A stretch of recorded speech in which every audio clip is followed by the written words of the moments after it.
else? I gotta go plug it in. I didn't. From about the time I was in second grade, I wanted to be a teacher. Really? I didn't decide that until I was Yeah. like in, I'd say 10th grade or something. Like, what Yeah. started it? Like, was it a good teacher or something? Honestly, for me, yeah, for me, it was having really good teachers. I had a first grade teacher that I loved, and a second and third grade teachers that I just loved. And other than maybe I wanted to be a writer for a short time, but I just always wanted to be a teacher. It just took me a long time to get there. I feel ya. I didn't realize I wanted to be like, well, try this out. It was the history teachers for me, like Mr. Yeah. Dennis and Mrs. What was her name? Oh, I forgot her name. I had this teacher in like freshman year that really made me like the subject and want to do the same, you know? Oh, that's great. Yeah.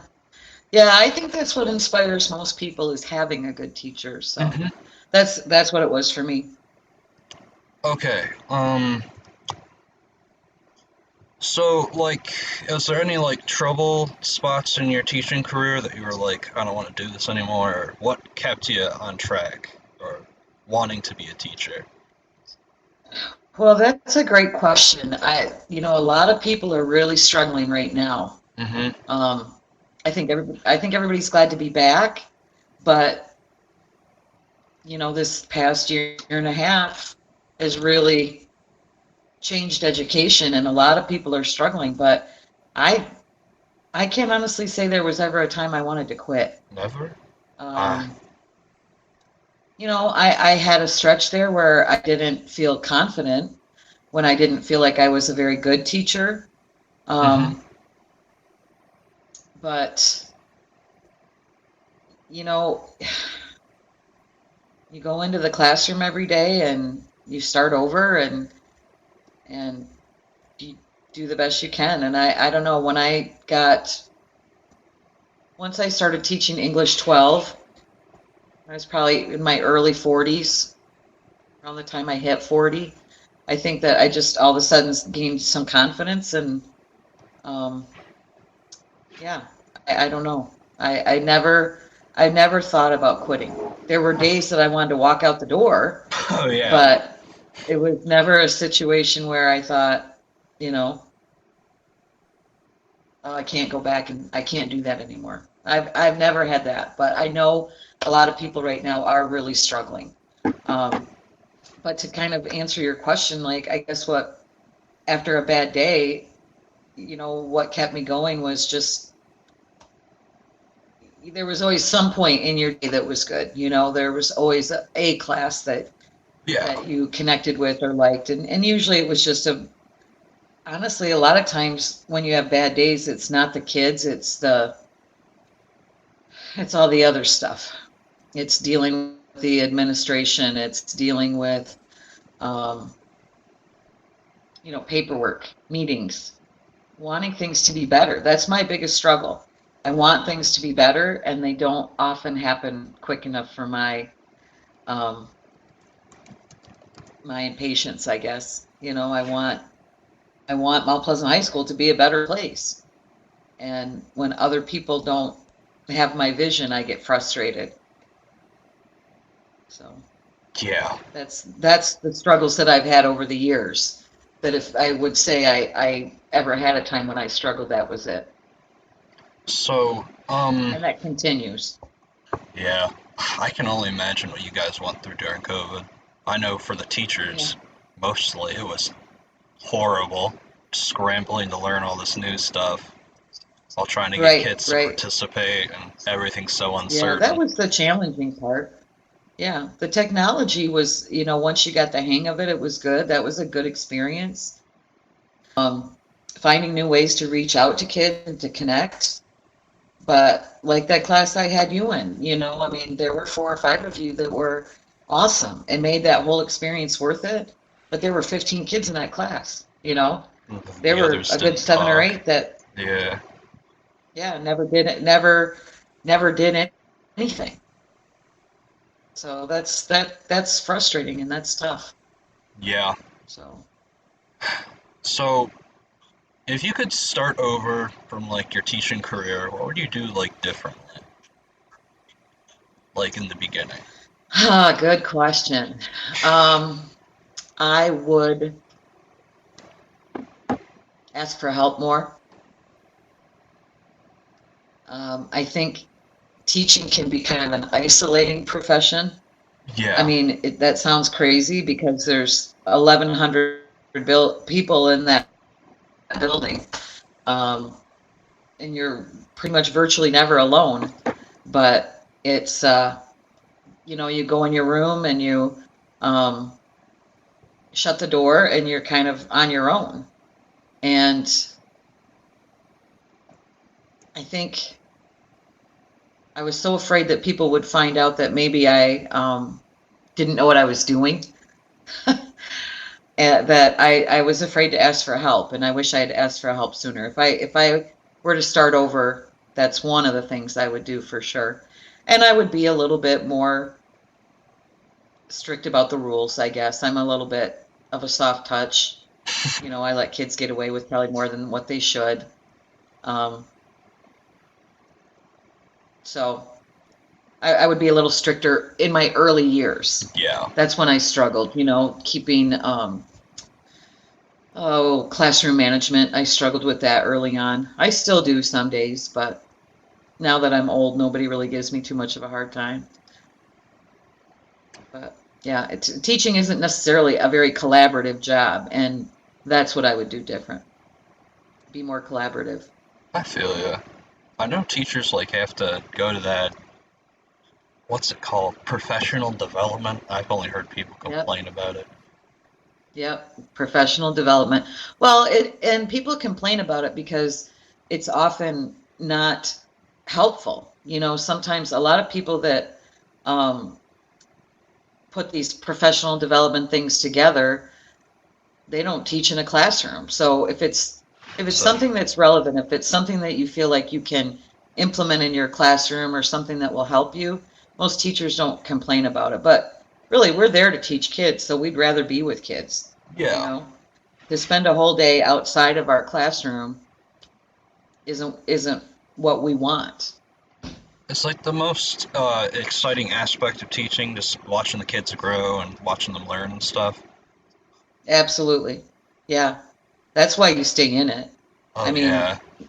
for the most part, the reason, like I said, when I was younger, I had good teachers, and then as I got older, having those moments where they call them the aha moments, those Hmm. moments where things just click or connect with you, and that's what, solidified it for me as a teenager.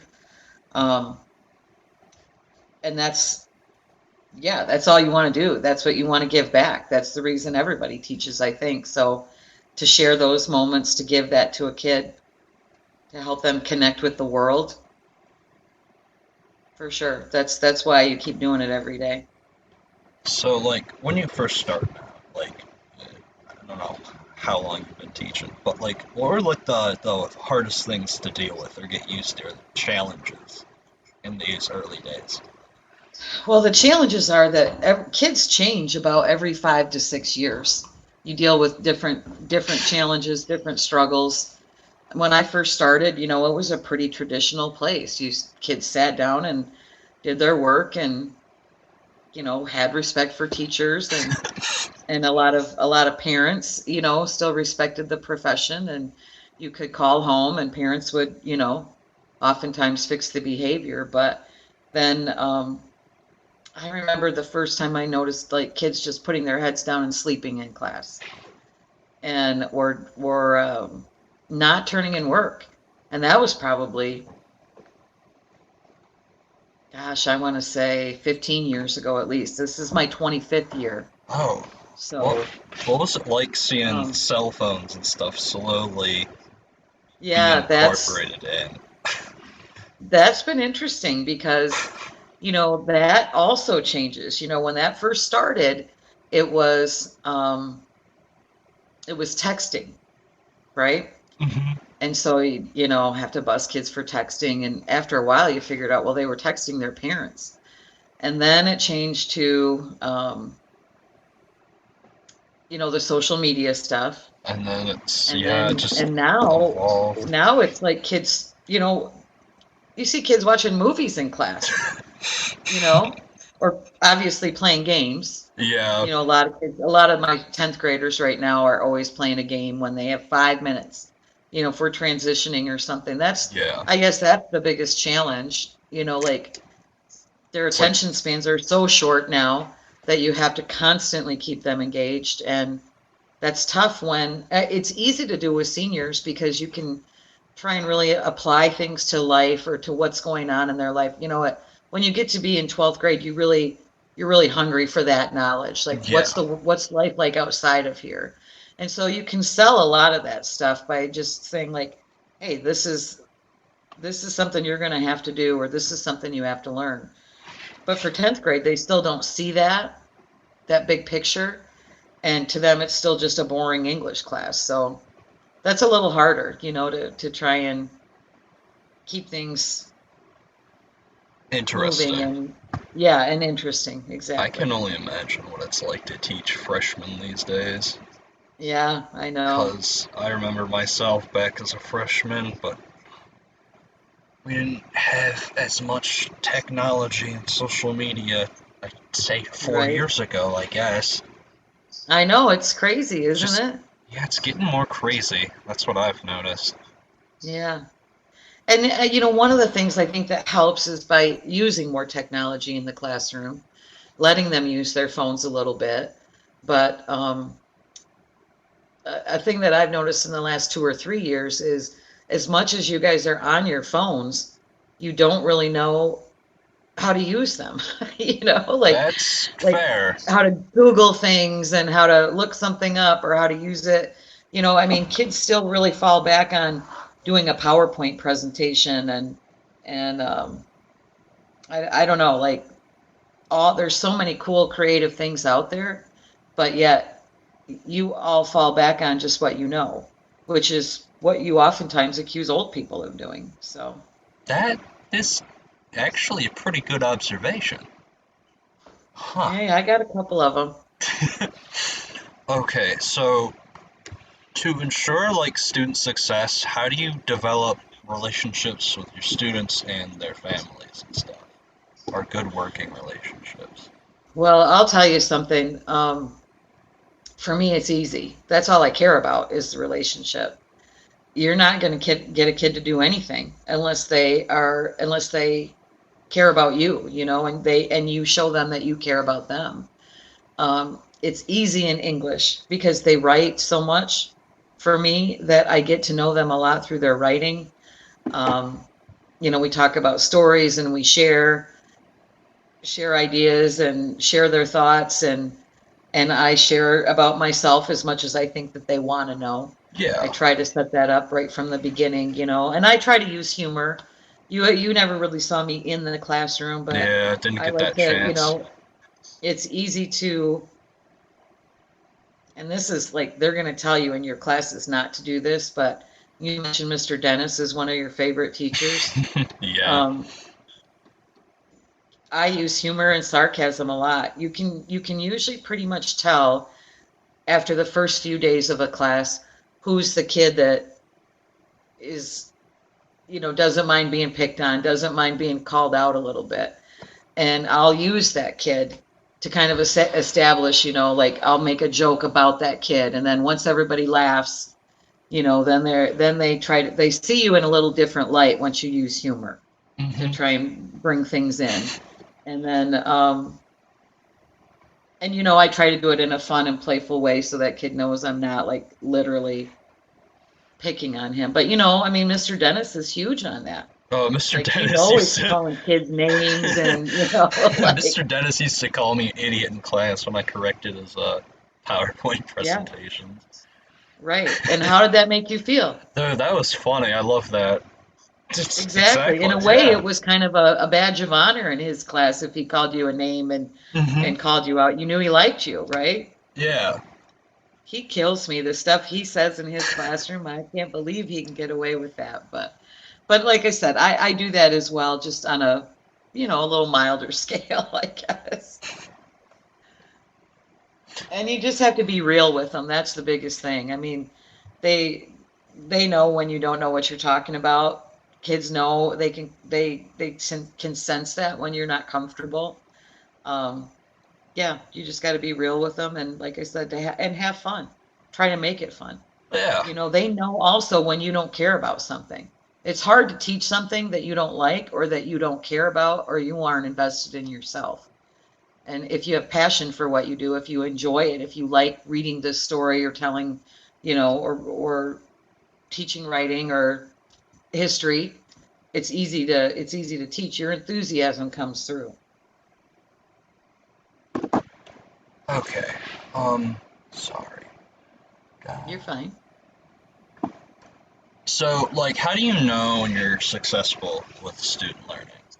Well, we went over that a little bit, but like, Well, I with the seniors, I do get some pretty positive feedback. Kids will actually tell me, um, yeah, that assignment wasn't that bad. Or when we talk about it afterwards, I always try to get some feedback afterwards, like, so what did you think, or what did you learn? And I usually do have kids that will say, God, yeah, a lot of times will have kids say, this didn't feel like an English class. that's the good one right there. Ah, So I guess there's a little success in that. And I feel successful when I started teaching English 12, like I said, that I feel like I kind of found my niche because I had struggled before that with what's the point of teaching, adjectives and adverbs? I get it. I'm an English teacher. I love that stuff. But what's the point of teaching it to somebody that very clearly is not going to be an English teacher and loves his machine trades class or his small yeah. engines class? It's hard to sell that. So when I started teaching English 12, and the curriculum was really more geared toward the kind of life skills stuff and applying what you learn to the real world, that just clicked for me. And so I kind of designed that curriculum to be a little bit more like, hey, if you're going to do this, then you need to learn this, or you need to know this just because of whatever. And designing assignments that I feel like,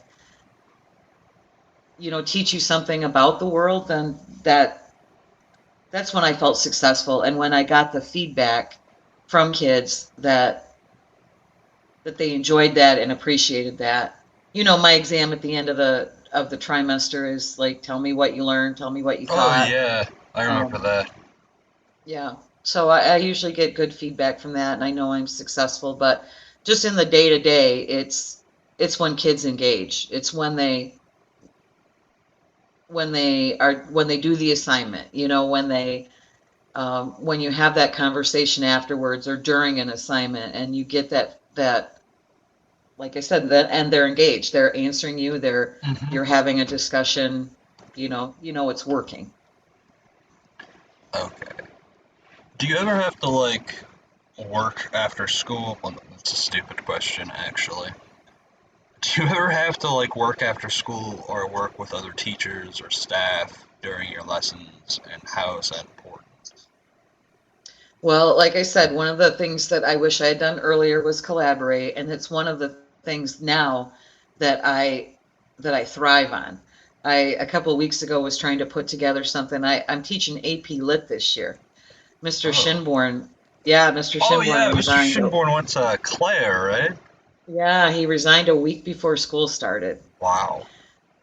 And so I don't, I talked to a couple people in the department, and nobody really felt like they had the time to give it, and they were going to cut the class. And I'm like, that's just going to cause a lot of problems with parents. So I said I would do it.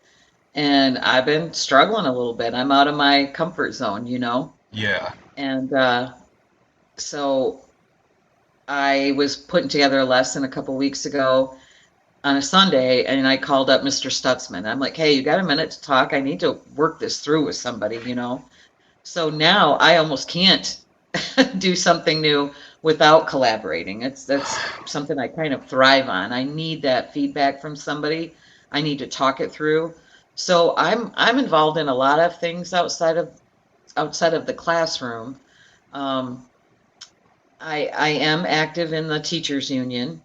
I hold an officer position in the teachers union, so I'm actually missing a meeting for that right now while I'm talking to you. But Oh, eh. um, I'm the department chairperson, so I have to run the meetings for the English department, which also means that I have to attend another meeting of all the department chairs meet once a month with Mr. Winkler and Mr. Platty and discuss issues. And then I take that information back to the department and share that with them.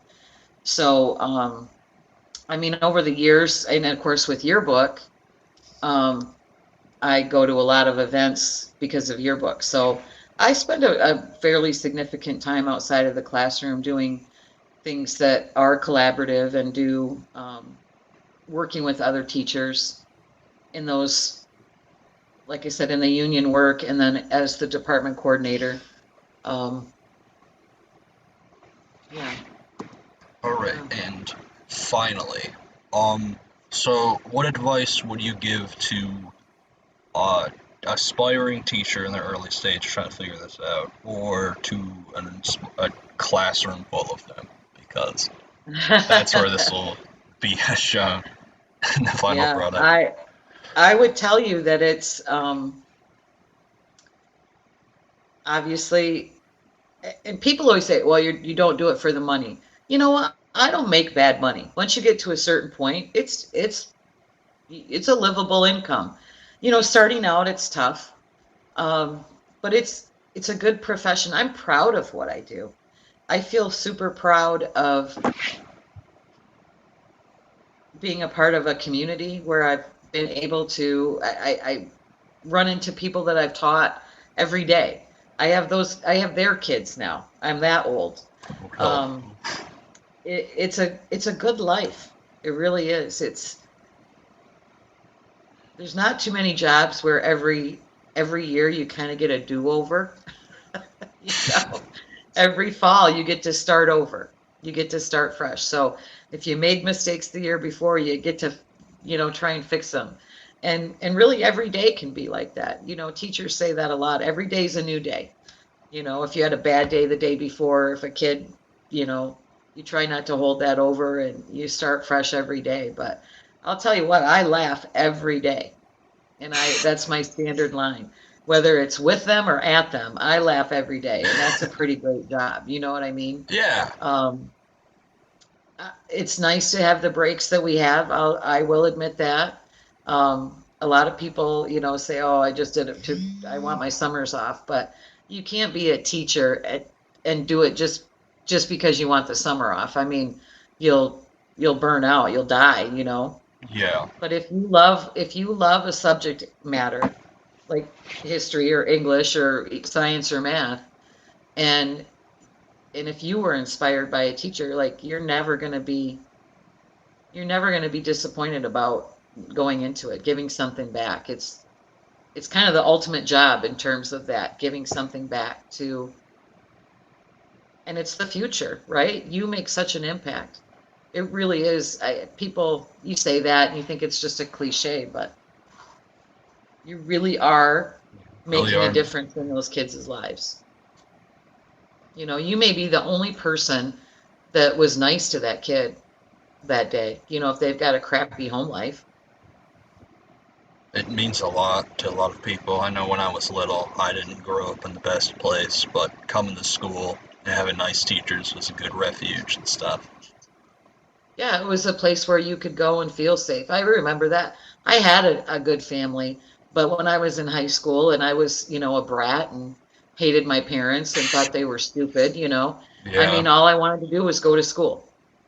get That away. was the place where you could be with your friends and you could, I, I don't know, I like that idea of being around people too that love to learn. I mean, obviously you don't get that in your classroom very often, but you do get it with your colleagues, you know. So, Yeah, yeah, that's what I would say. You laugh every day. It's super rewarding. You you know when you've made an impact on a kid. And yeah. Yeah. All right. Well, that's all the questions I have, Miss Johnson. All right. Thank you for doing this with me. You've been a help. Well, I'm very, very honored that you asked me. I was very tickled that you reached out to me and asked. It means a lot to me. So good luck and let me know if you need anything, if you need to do observation hours or anything like that, and we'll All right. get you in Well, the building. And thank you. if I'll see you, you later. All as right. you, all right, you take care. You too. Bye. All right, bye-bye.